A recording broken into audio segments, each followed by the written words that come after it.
It could have been a big one today. Those were the words of Esteban Ocon as F1 narrowly avoided a disaster at the end of the Azerbaijan Grand Prix. Personnel were allowed into the pit lane before the end of the race in Baku, crucially when a car was still due to come in for a pit stop. Ocon held on until the start of the final lap to make his stop, but when he arrived in the pit entry, he was greeted with scrambling people who were getting into position around the Parc ferme barriers where the leading cars stop after the race. So how did this happen, what did the FIA say about it, and how can a repeat be avoided?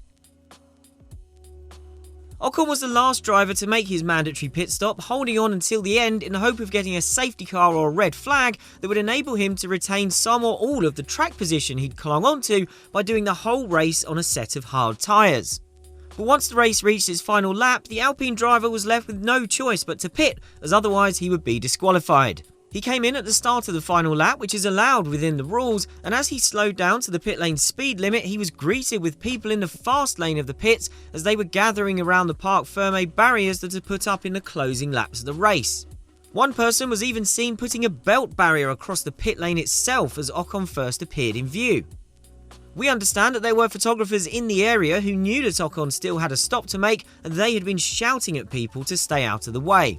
Ocon said after the race the situation was crazy. He said he had to lift off to avoid getting too close to any of the people stood around, and he added that if for any reason he'd missed his braking point and not been able to slow down safely for the pit entry, it could have been a big disaster. Fortunately, Ocon did hit his marks and get down to reduce speed safely, and those in the firing line just about spotted in time that a car was coming towards them.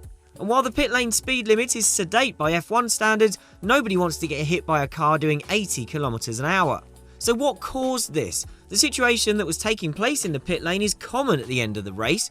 Pit lane marshals and photographers are allowed to get into position during the final lap, although they should not be allowed to stray into the fast lane that cars travel down during the race. The reason for this system is to be efficient with the limited amount of time there is between the winner finishing the race and the post-race ceremony beginning when the cars return to the pits. Even around a relatively long lap like Baku, time is very short to get all the Parc ferme barriers up and all the people in who gather around the podium after the race. This is common practice that has been going on for years, we just rarely see it on TV.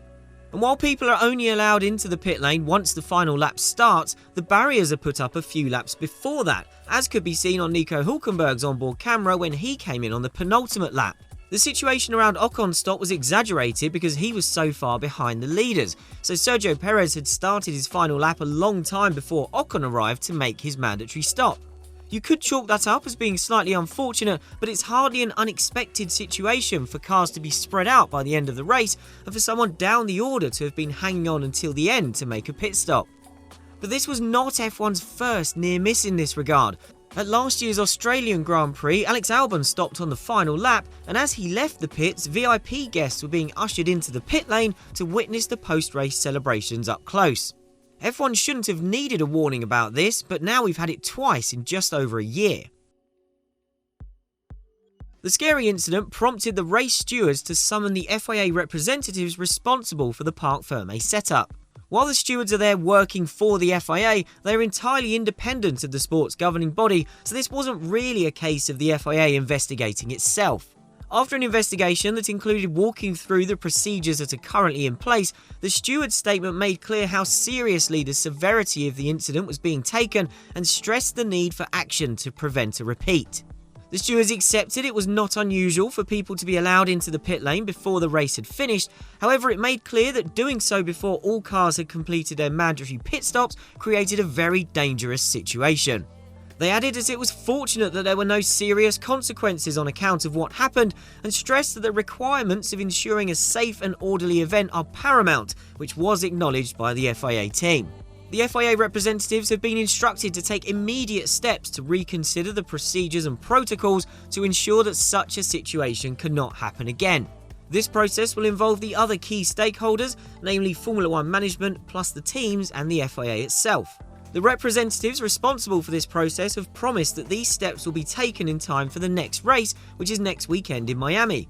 They also expressed their regret at what happened. Alpine sporting director Alain Permain likened it to the scary days of Group B rallying in the 1980s, when crowds would often fill the roads and only part at the last possible moment as the cars charged towards them. To give us another perspective from inside the paddock, here's our very own Scott Mitchell-Mahon with his thoughts direct from Baku.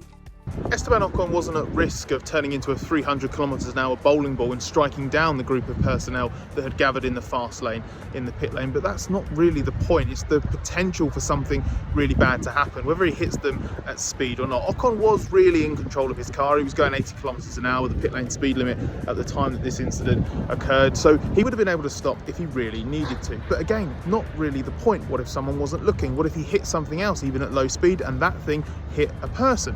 These things are dangerous, these situations are dangerous, and the potential for that danger has been pointlessly overlooked because the FIA sees it as not unusual that this process might begin before the end of the race while the pit lane is still live, because it's so rare that something like this happens where a car comes into the pit lane. It's happened again here, and it was really obvious that it was going to happen again here, so it's good that it's been recognised, but it's a risk that should never have been allowed to exist in the first place.